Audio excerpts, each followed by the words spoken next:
"You're cold, Ethan," Ryan said, "and this company is mine." The boardroom clapped softly while my chair scraped the tile. "Leave your key," he added, smiling like winter behind glass. I said nothing, because begging freezes faster than pride sometimes. "Watch me," I whispered. "I'll build warmth you can't touch." The motion passed. My name disappeared from the partnership screen. Margaret stared down, twisting her ring, choosing silence over fairness. Hannah watched from reception, eyes glassy, palms pressed together tightly. Ryan shook hands, promising stability, while icing my future carefully. I pocketed the key, my warmth leaving with the door. Springfield's air outside felt thin, December slicing across my cheeks. Our sign glowed blue, pretending nothing had shattered upstairs moments earlier. We built coal refrigeration from a garage beside cornfields outside town. Dad taught thermostats, coils, and kindness before winter stole his breath. After the funeral, Ryan promised leadership while I promised reliability. Promises crack when money knocks. Ryan opened every door it wanted. He courted investors, exaggerated margins, and quietly blamed my caution publicly. The coup arrived disguised as concern about cold operational decision-making. I called it boundaries. He called it disloyalty wearing polite clothes. The board preferred charisma and voted warmth to mean agreeable lies. That night, I packed my toolbox, the one with etched initials. Every wrench remembered summers repairing church freezers for potluck Sundays. Hannah stood by my door, wearing grief like borrowed winter clothes. "You don't deserve this," she said, voice shaking like loose windows. "Tell the truth," I answered, "and freeze me twice tomorrow." She winced, understanding the difference between justice and survival within families. Margaret called later, her voice wrapped in quilts and excuses. "Don't be cold," she said. "He needs you beside him." He needed truth, I said, and chose warmth from strangers. We ended quietly. Snow started, and I slept beside boxes. Morning arrived cold, brittle sunlight stretching across cracked apartment paint. I brewed coffee that tasted like burned bridges and nerves. On a napkin, I wrote tools, contacts, and debts owed. Frank Dalton called, voice raspy, still loyal to my father. "I've got a church freezer gasping," he said. "You coming?" "Always," I answered, because purpose arrives disguised as ordinary favors. I loaded the van, each clink sounding like courage reheating. In the mirror, I looked older, but strangely steadier now. Ryan's accusation echoed, then drifted like fog burned by sun. I vowed to build heat from service, not applause anymore. The church kitchen hummed, stainless steel reflecting my tired face. Frank pointed at the compressor, leaking like a stubborn confession. "You're good, kid," he muttered, "even when life turns mean." I tightened fittings, replaced Freon, and listened for honest humming. Hannah arrived with pastries, pretending coincidence, refusing pity's easy language. "You're not cold," she said. "You're careful with warmth now." Frank grinned, nodding like an umpire who finally sees fairness.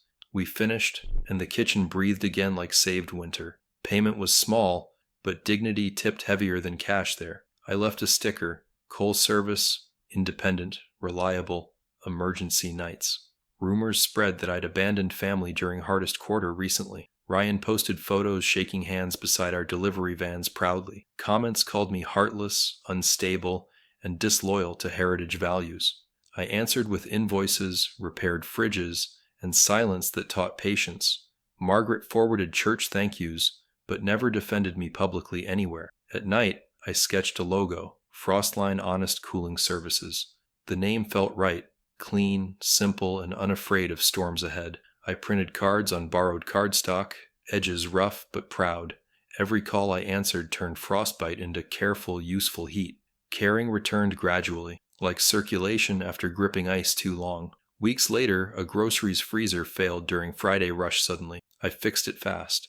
The manager hugged me, eyes glassy. "You saved payroll," he said. "Call whenever storms roll in." Driving home, I realized cold never scared me. Neglected. My brother wanted warmth without work. Investors loved his fireplace.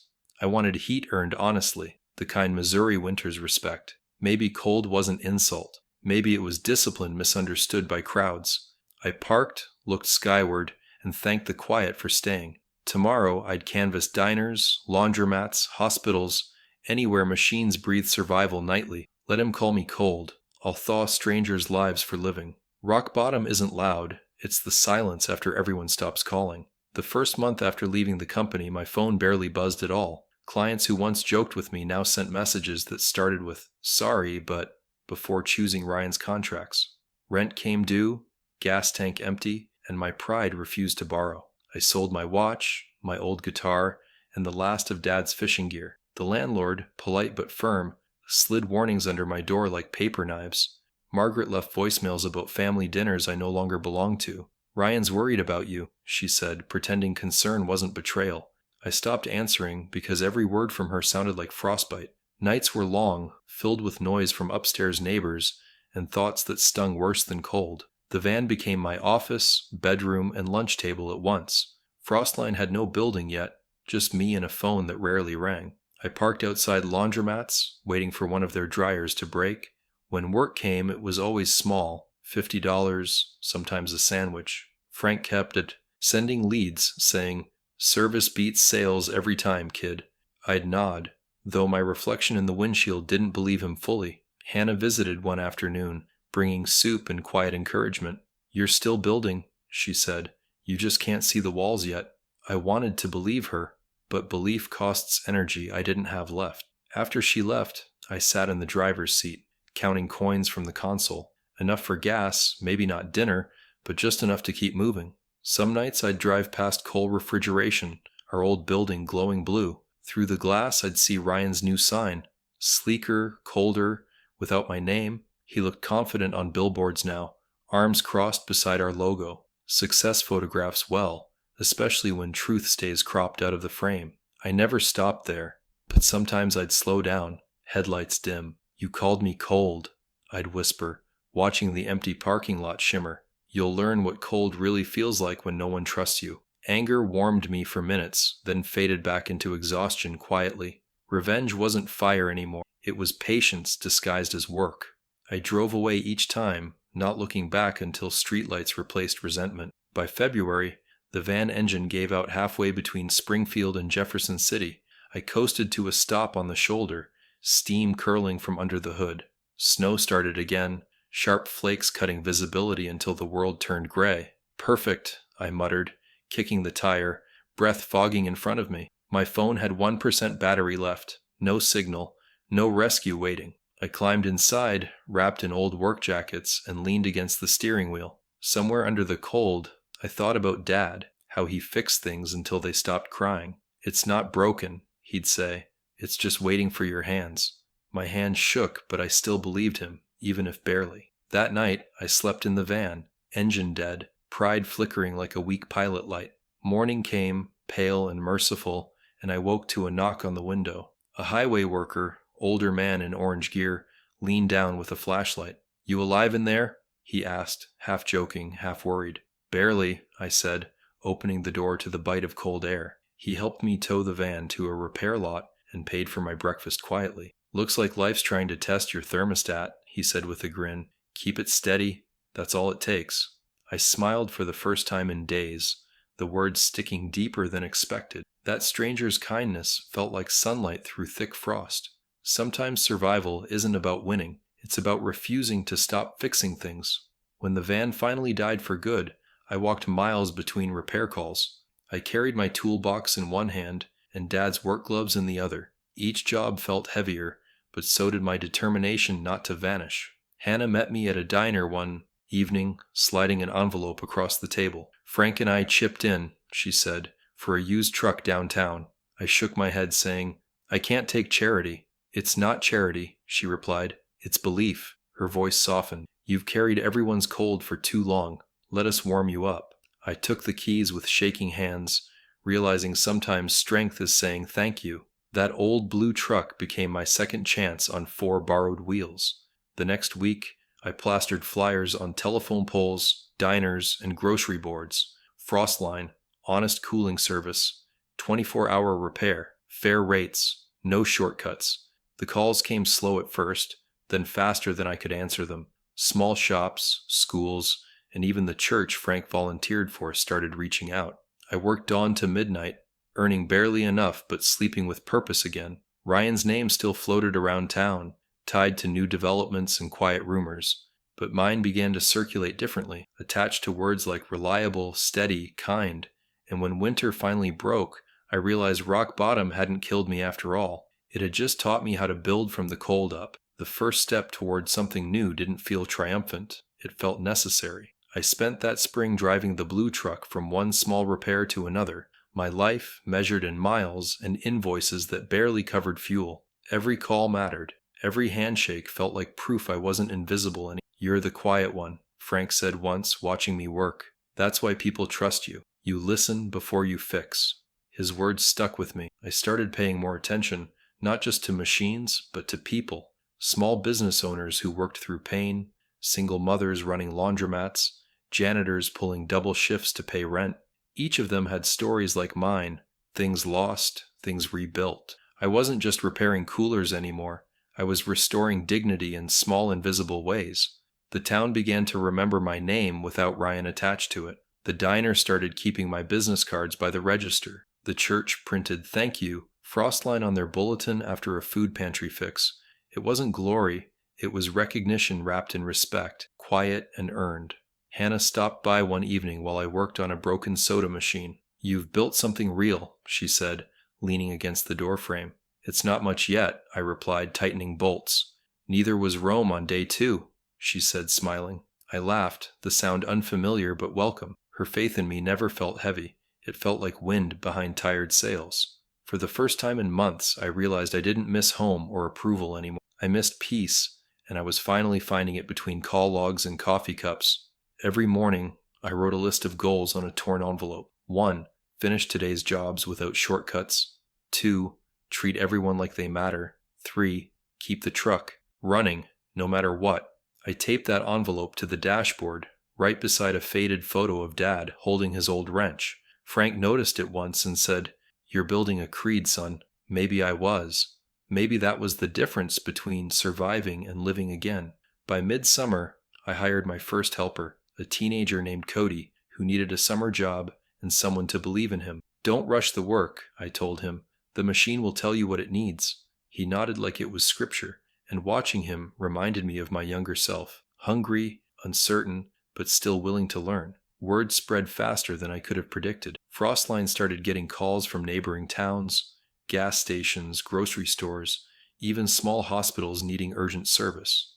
I worked through rain, heat, and exhaustion, but none of it felt wasted.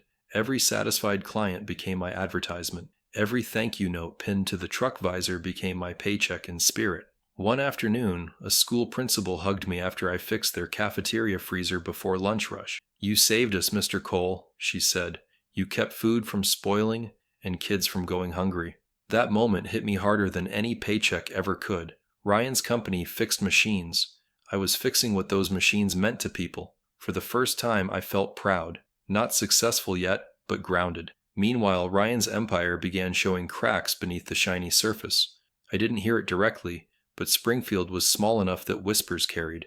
Late payments, faulty installs, and a few key employees leaving quietly. Frank mentioned it one evening as we closed the workshop. "Word is, your brother's been spreading thin," he said. "Expansion faster than honesty can keep up." I didn't respond right away. "You waiting for karma?" he asked, raising an eyebrow. "No," I said softly. "Just for winter." He laughed, knowing exactly what I meant. Ryan had always mistaken momentum for success, never realizing both could crash at the same speed. I wasn't rooting for his failure. I was just preparing for my own rise to mean something when it came. Hannah and I started spending more time together, but it wasn't romantic. Not yet. She'd bring lunch to job sites, ask about customers, and listen more than she spoke. One day she said, "You know, you're not cold like he said. You just learned how to keep your warmth for people who earn it." I didn't answer right away, but her words sank deep. Maybe that's what Ryan never understood. Caring isn't weakness, it's currency. You can't spend it everywhere and expect it to hold value. I used to think revenge meant winning. Now I realized it meant living well enough not to need applause. Every laugh, every repair, every shared meal was a deposit back into my soul. By fall, Frostline moved into a small brick garage Frank helped me lease. We painted the walls, added a sign, and strung up lights that flickered but worked. The first night there, I stood alone in the middle of the room, hearing the hum of repaired compressors and distant crickets outside. It wasn't a mansion or empire, but it was mine. "You've done it, kid," Frank said, handing me a beer. "You made cold your business and warmth your brand." I laughed, nodding. "Guess I finally learned to live with the temperature." He smiled, clinking bottles. "You didn't just live with it, you mastered it." His faith in me filled the quiet like a hymn. For the first time in years, I felt like life had rhythm again. Sometimes I'd drive past cold refrigeration again, but it didn't sting anymore. The blue logo still glowed at night, but it looked lonelier now. I saw fewer trucks outside, fewer people in uniform, the parking lot half empty. Maybe Ryan still thought he'd won, but victory built on deceit is just a slow leak. I turned the radio up and drove on, the kind of calm that doesn't need witnesses sitting beside me. I wasn't chasing validation anymore. I was chasing peace. And every mile of Missouri backroad felt like another chapter closing behind me quietly. I had taken my first real step forward, and this time I wasn't walking toward revenge. I was walking toward freedom. Growth didn't arrive like fireworks. It came disguised as exhaustion that paid off. Every morning before sunrise, I'd roll up the garage door and let the smell of Freon and coffee fill the air. The sound of tools clicking echoed like a steady heartbeat, a rhythm I trusted more than faith itself. Cody learned fast, turning from a clumsy kid into someone customers asked for by name. "He's got your patience," Frank said once, watching him work. "He's got my mistakes," I replied, smiling. Hannah took over the books, handling invoices and schedules with a grace I didn't deserve. The work piled up: restaurants, schools, factories, places that couldn't afford failure, and I never let them down. Every successful job added another brick to the wall between me and the man my brother said I was.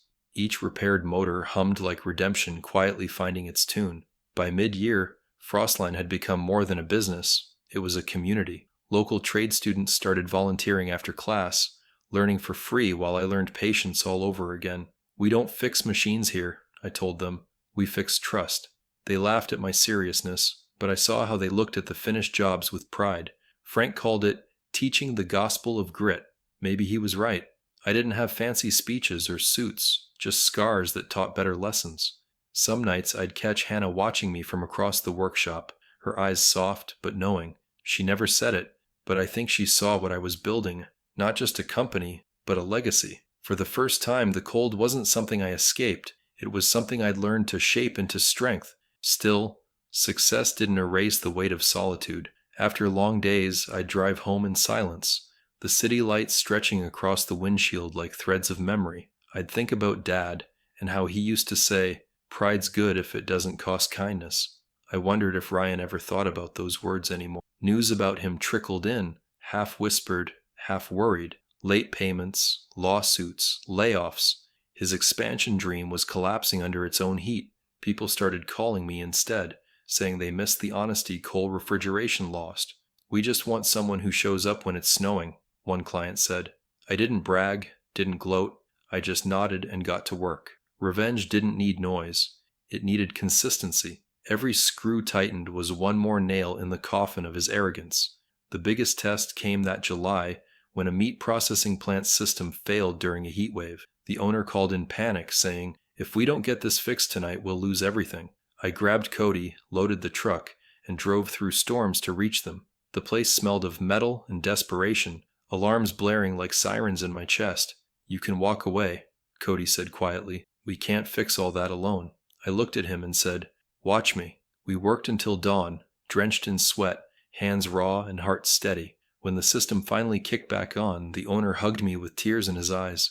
"You saved 20 jobs tonight," he said. "You're not cold, Mr. Cole. You're the warmest man I've met."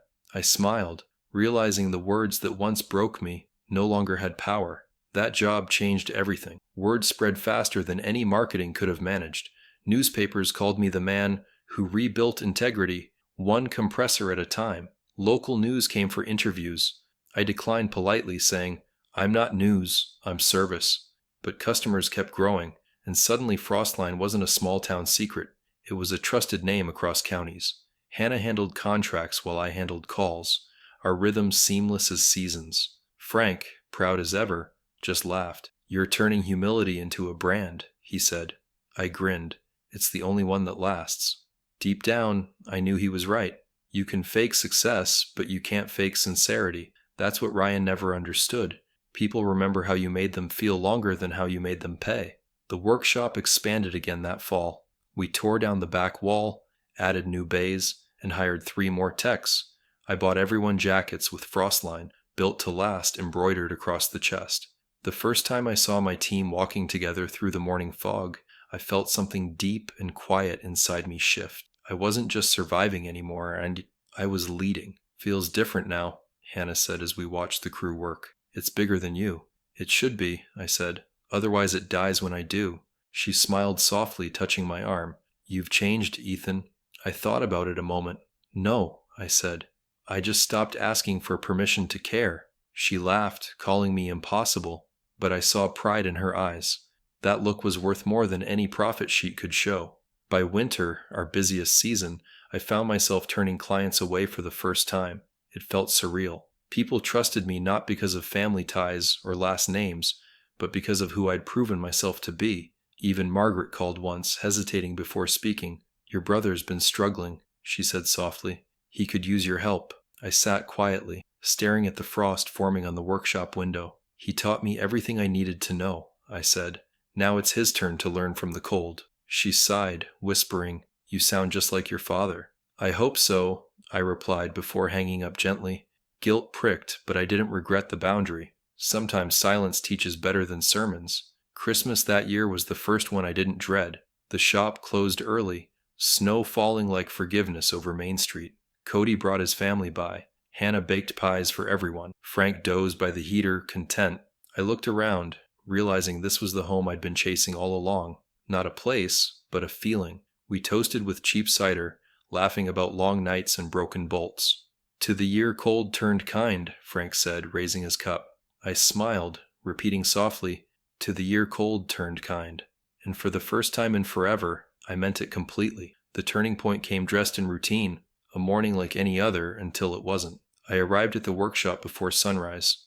Coffee steaming, air crisp with Missouri winter. The phone buzzed before I'd even unlocked the door. It was a city official named Nora Jacobs, her tone brisk but hopeful. We're launching a new sustainability contract, she said. We need a reliable team for public facility upgrades. Your name keeps coming up. I leaned against the truck, trying not to sound too eager. You want frostline? I asked. We want honesty, she replied. We hear that's your specialty. That sentence hit harder than any compliment I'd ever received. It meant the world had finally noticed what I'd built quietly. Integrity that worked like insulation. The proposal wasn't small. The city wanted a year-long partnership, upgrading refrigeration systems in schools, hospitals, and community centers. The contract would double Frostline overnight, maybe even triple it. Frank grinned when I told him, clapping me on the back. Well, son, he said, you're either about to fly or freeze higher than ever. Hannah stayed late that week drafting paperwork, her pen moving faster than her patience. This could change everything, she said, half whispering, half warning. I nodded, feeling equal parts pride and fear. Success had finally reached my doorstep, but I'd learned enough to know it came with shadows. Ryan's face flickered in my mind, because wherever light shines, old ghosts follow. Still, I signed the forms and handed them to Nora. We'll make the city proud, I said. And for once, I believed it without flinching. The next few months tested everything we'd built. Long nights turned into longer mornings. Crews working through snow and fatigue. Cody handled logistics like a pro. Frank managed inspections, and Hannah balanced chaos with calm. We fixed cooling systems in aging hospitals, saving medicines that would have spoiled otherwise. Parents thanked us for keeping school kitchens running when budgets ran dry. Nora stopped by often, impressed by how a small-town company outperformed corporate bidders. It's not about size, I told her once. It's about showing up when others don't. She smiled and said, Then keep showing up, Mr. Cole. That winter, for the first time, I felt warmth that didn't come from machines. It came from purpose finally recognized. But success draws attention faster than light draws moths. One morning, while inspecting a site downtown, I saw a familiar logo on a parked van, Cole Refrigeration, Ryan's. He stepped out a moment later, older, sharper dressed, but with the same easy smile that used to fool everyone. Didn't think you'd come this far, he said, hands in his pockets. Didn't think you'd fall this hard, I replied, keeping my tone even. He laughed, though it didn't sound confident anymore. We could work together again, he said, lowering his voice. Combine contracts, split revenue, clean slate. I stared at him, remembering every word, every lie, every cold dismissal. You called me cold once, I said. Turns out I learned how to survive that temperature. His smile faltered just enough to show truth beneath charm. This isn't about pride, Ethan, he said quietly. It's about survival. Then maybe, I said, you should have learned how to build warmth too. Ryan's company was faltering. I could see it in the way his eyes darted when he spoke. The man who once thrived on confidence now looked hollowed by debt and sleeplessness. He'd expanded too fast, overpromised, underdelivered, the same mistakes I'd warned him about years before. You think I don't regret it? He snapped suddenly. I built something too, you know. You built it with lies, I said softly. They don't keep anything cold for long. He exhaled, defeated, then muttered, You always had to be the saint. No, I replied, stepping closer. I just learned how to stop pretending. He looked at me for a long time, then turned away without another word. Watching him walk off felt strange. Not victorious, not satisfying, just quiet, like the end of a storm you'd learned to live through. That spring, Frostline completed the city, project ahead of schedule. The mayor held a press event, shaking my hand in front of cameras I never wanted. This man represents what honest work means, she said. Dedication, integrity, and community first. My team cheered. Reporters asked questions, and somewhere in the back, I saw Margaret standing beside Ryan. Her expression was proud and pained at once. After the ceremony, she approached me with slow steps. You've done good, Ethan, she said softly. Dad would have been proud. He already was, I replied, when I stopped chasing approval. She nodded, tears welling, whispering, You remind me of him more every year. Ryan stayed back, eyes unreadable, hands shoved deep into his coat. I didn't walk toward him this time. I'd already said everything that needed saying by living the way I did. In the weeks that followed, contracts poured in. Frostline was officially the largest local repair firm in southern Missouri, but the real reward wasn't money. It was seeing my crew earn stability I'd once only dreamed of. Cody bought his first house. Hannah opened a savings account for a scholarship fund in Frank's name. You're building something bigger than business, she said one evening as we watched the sunset reflect off the workshop windows. You're building faith. I smiled, resting my coffee on the hood of the truck. Faith doesn't break down when the compressor fails, I said. That's why it lasts. She laughed, saying, That's your next slogan. I told her I'd rather it just be truth. And still, at night, when the lights went out, I'd think about Ryan, not with hate anymore, but with that hollow ache you feel for someone who never learned the value of peace. I realized I'd never truly beaten him, not because he'd taken so much from me, but because he'd never had what I found. Success meant nothing without sleep, laughter, or people who trusted you. I had all three now, and that was enough. The cold had taught me how to feel again, not freeze, and though revenge had once driven me, dignity had replaced it. I was free, and freedom, I learned, is the only kind of warmth you can't steal. The reunion didn't happen in a boardroom or workshop. It happened under church bells and rain. Margaret called early one morning, her voice fragile. It's Frank, she said. He passed in his sleep. The words hit like a dropped wrench. Sudden, heavy, final. For a moment I couldn't breathe. Frank had been more than a mentor. He'd been a bridge between who I was and who I became. The funeral was held 3 days later in the same church, where we'd fixed that first freezer together. I parked the Frostline truck outside, rain misting across the windshield, and sat for a long time before going in. Inside, the scent of wax and pine filled the air. The pews creaked with people whose lives Frank had quietly repaired, and near the front, I saw Ryan. He looked smaller somehow, thinner, older, the kind of tired that doesn't wash off. Margaret stood beside him, gripping his arm, her eyes red but proud when she spotted me. I walked forward slowly, each step echoing between the rows. Ryan turned, meeting my gaze for the first time in over a year. You came, he said, voice brittle. I owed him that much, I replied. We both did. The service began before either of us could say more. I listened to stories of Frank's life, his patience, his blunt humor, the way he taught people to fix more than machines.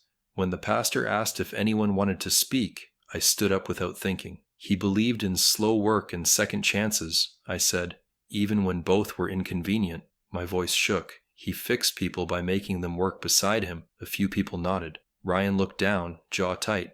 After the burial, the crowd thinned, umbrellas opening like black flowers. Margaret hugged me tight, whispering, "He loved you like his own." I nodded, unable to speak. When I turned, Ryan was waiting by the truck, rain soaking through his suit. "You've done well for yourself," he said quietly. I studied him, searching for the arrogance that once filled every word. It wasn't there anymore. "You've heard the stories," I said. "You know it wasn't luck." He nodded. "I know. I also know I was wrong." His voice cracked. "About you. About everything." I didn't reply. Some silences are too sacred to fill. He stepped closer, rain dripping from his hair. "You stopped caring, Ethan," he said softly. "And when you did, everything froze around me." For the first time I heard fear in his voice. Not of failure, but of emptiness. We stood there, just two brothers in the rain, years of anger dissolving into something quieter. "You wanted all the warmth for yourself," I said, "but you forgot you can't build fires alone." He wiped his face, maybe from rain, maybe from regret. "I thought success was control," he said. "Turns out it was company." I nodded slowly. "You learned the hard way." "Like you did," he said. "Difference is, you survived it better." We both laughed weakly, a sound caught between grief and relief. Margaret called us inside for coffee, her voice trembling like it had carried too much forgiveness for too long. When I followed her, Ryan hesitated, then whispered, "I'm proud of you, you know." I looked at him, not smiling, but not bitter. "I know," I said quietly. "That's enough." Inside the church hall, people shared food and memories while the rain softened against the windows. Hannah arrived late, hugging Margaret and squeezing my shoulder gently. "He'd be happy you came," she whispered. I glanced at Ryan, sitting alone at a table, hands clasped tight. For the first time, he didn't look like competition, he looked like consequence. I joined him, setting down a cup of coffee. "Mom's worried about you," I said. He smirked faintly. "Mom's worried about everything." "Then make her worry less," I said. "Fix what's left." He looked at me, the old pride flickering once before dying out. "You'd help me?" he asked. I shook my head. "No, but I won't stop you." Sometimes mercy looks like permission, not partnership. Weeks passed after the funeral, quiet but heavier somehow. Ryan started showing up at the workshop, first with excuses, then with effort. He asked questions about jobs, sometimes joined Cody on small repairs. The crew eyed him warily, unsure if trust had an expiration date. "You sure about this?" Hannah asked one evening as we watched him sweep the floor. "People can change," I said, "if they want to work for it." Ryan looked up then, smiling faintly as if he'd heard me. He wasn't the same man who'd cut me out years ago. The sharp edges were gone, replaced by something softer, maybe guilt, maybe humility. Either way, I didn't hate seeing it. The cold had finally caught him, but he was learning how to build his own fire. That winter, Frostline hosted its annual community night, free inspections, hot cocoa, open doors for anyone needing help. The place buzzed with laughter and sawdust, the kind of warmth money can't fake. Ryan stood beside me at the entrance, handing out coffee cups. "Never thought I'd see this," he said, glancing around. "Neither did I replied, "but we're here anyway." He chuckled. "You really built something that lasts." "No," I said softly. "We did, just not the same way." For once there was no bitterness in his face, only relief. We stood together as families came in from the cold, watching heaters glow and machines hum steady, and for a brief moment, the distance between us melted like frost under sunlight. Later that night, after everyone left, we sat on the loading dock, snowflakes drifting through the streetlights. Ryan stared at his hands, rougher now than I remembered. "You ever going to forgive me?" he asked. I thought about it for a long time, the sound of wind filling the silence. "I already did," I said finally, "the day I stopped needing your approval." He exhaled, eyes closing like the answer hurt and healed him at once. "I don't deserve it," he whispered. "Maybe not," I said, "but you're earning it one repair at a time." He smiled weakly, nodding. "Guess I'm learning from the best." "No," I said, standing. "You're just learning, and that's enough." As I locked the doors that night, I looked back at the workshop, the place that began as survival and became sanctuary. The brothers who once tore each other apart were now building side by side, quietly, imperfectly, but together. Frank would have laughed seeing it, I thought. Maybe this was the ending he always wanted. Not dramatic, not poetic, just decent men fixing what they broke. For the first time in years, the word family didn't ache, it felt earned. Guilt isn't loud, it hums beneath everything. steady as an old compressor. Ryan worked beside me most days now, learning humility through wrenches and long silences. I never treated him like an equal, not yet. Trust, like metal, bends slowly under pressure. He never complained. Some mornings he'd show up before me, sweeping, checking tools, fixing what no one noticed. "You don't have to do all that," I told him once. He shrugged, saying, "Maybe not, but I should have done it years ago." The words hung between us like frost on glass, delicate, sincere, and almost painful. Hannah noticed the change too, watching him with quiet curiosity. "He's trying," she said one night. "He's rebuilding himself the same way you rebuilt this place, piece by piece." I nodded, unsure if that made forgiveness easier or harder. The past had a way of sneaking in when the shop was quiet. Sometimes I'd catch myself looking at him and remembering every word that broke me. "You're cold, Ethan." It still echoed some nights when I locked up alone. But seeing him now, sleeves rolled, sweat on his brow, I realized he wasn't the same man who'd said it. He looked like someone who'd been humbled by his own winter. "I was cruel," he said one afternoon, unprompted. "Not because I hated you, but because I hated needing you." I paused, unsure how to answer that kind of truth. "You didn't need me," I said softly. "You just needed to be honest with yourself." He sighed, tightening a bolt until it squealed. "You always made it sound so simple." "It never was," I replied, "but it was always possible." That's when I saw something shift behind his eyes. Understanding, fragile but real. Weeks passed, and with each job his confidence returned in small, humble ways. He stopped talking about money, about winning, about image. Instead, he talked about customers, about learning, about doing things right this time.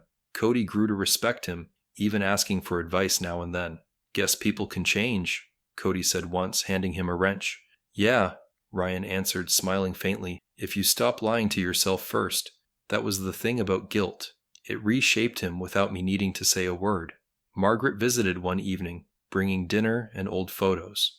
She hugged both of us, tears falling as she whispered, "I prayed for this day." I didn't tell her that forgiveness had already happened quietly months ago, not with words, but with work. Sometimes that's the only language men like us understand. Still, the ghost of pride never dies easily. One evening after closing, Ryan and I sat by the workbench, the sound of the city drifting faintly through the open door.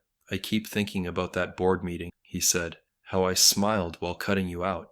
His voice trembled. "I wanted power so bad I forgot what I was trying to prove." I stared at the floor, tracing a crack with my boot. "And what was that?"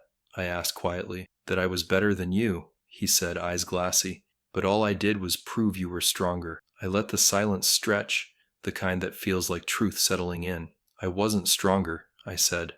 "I just didn't quit." He nodded slowly. "That's strength, Ethan. I see that now." For the first time, I believed he meant it. The next morning, he showed up with something unexpected, a check. "What's this?" I asked, confused. "The rest of what I owed you," he said simply. "From the buyout, from what I stole." I stared at it, the paper shaking slightly in my hands. "I don't want your money," I said, handing it back. "Then call it restitution," he said, "for peace of mind." I folded it once and placed it on the counter. "Peace can't be bought," I said. "You earn it every day you keep showing up." He smiled faintly. "Then I guess I'll be earning it for a while." I nodded. "Good," I said. "That means you're staying." Something in his face broke then. Not sadness, but release. For the first time, I saw my brother as human again, flawed, scarred, but trying. Spring came early that year, and Frostline bloomed with new life. The workshop felt lighter, laughter echoing where anger once lived. Clients noticed too. "Your crew feels different," one said, "like you all actually care about the work." I smiled, thinking how true that was. Caring used to feel dangerous. Now it felt like freedom. One afternoon, Hannah caught me staring out the window, lost in thought. "You've forgiven him," she said. It wasn't a question. "Yeah," I said. "I just didn't realize it happened until now." She smiled softly. "Forgiveness is like heat. It spreads before you notice." I chuckled. "Then I guess we're finally warm again." She squeezed my hand and whispered, "You always were. You just forgot." A few weeks later, the city invited me to speak at a local youth event about perseverance, about building from failure. I almost said no, but Ryan insisted. "They need to hear it from you," he said. "You know what rebuilding feels like." So I went. I told them about loss, about betrayal, about how success isn't about winning, it's about refusing to lose yourself in the process. When I finished, the applause felt different. Gentle, grateful, not worshipful. Ryan was in the front row, clapping harder than anyone. Afterward, he came up and said quietly, "You made me believe again." I smiled. "Good," I said. "Then make someone else believe next." That's how guilt turned into something useful. Motivation for both of us to stay better than we were. That night, as I locked up the shop, Ryan stopped me at the door. "Ethan," he said, voice steady but soft, "if I could take it all back, I would." I met his eyes, calm and clear. "You already did," I said, "by showing up." He nodded, tears catching in the light. "You were right," he whispered, "about everything. Winning isn't everything."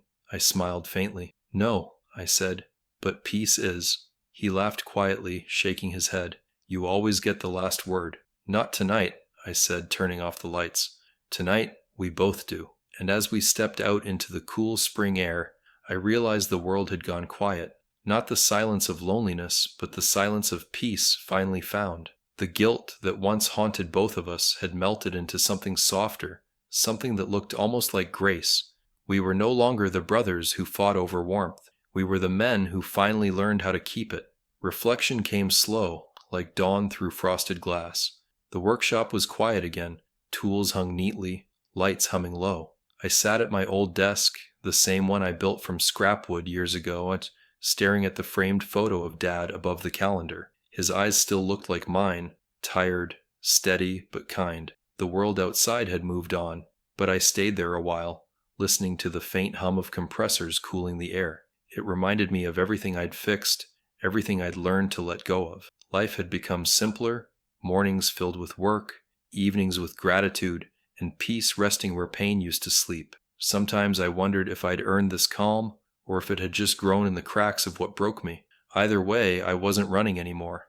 The business had become its own quiet miracle. Cody now managed the second branch we opened 2 towns over. Hannah ran the operations with a precision I envied, and every time she laughed, the whole crew seemed lighter. Ryan worked quietly, no longer my rival, just my brother again. He still carried guilt, but it looked smaller now, like something that no longer owned him. He didn't try to make speeches or chase approval. He just worked, day after day, building his own dignity out of honest hours. Margaret stopped calling with worry and started showing up with cookies, proud again in a way that didn't sting. Sometimes I'd catch her watching us through the glass wall of the office, smiling through tears. "Your father would have loved this," she said once. "Not the business," I replied. "The peace." She nodded, whispering, "Maybe they're the same thing after all." One Friday evening, we closed early to celebrate another year in business. The shop glowed under string lights, laughter spilling out into the parking lot. Music played from an old speaker, offbeat but joyful. Ryan stood beside me with a paper cup of lemonade, smiling like someone who finally belonged. "Feels good," he said. "Better than the boardroom ever did." "That's because this one doesn't have walls," I said, nodding toward the open doors. He chuckled softly. "You were right, you know. You always were." I shook my head. "No," I said.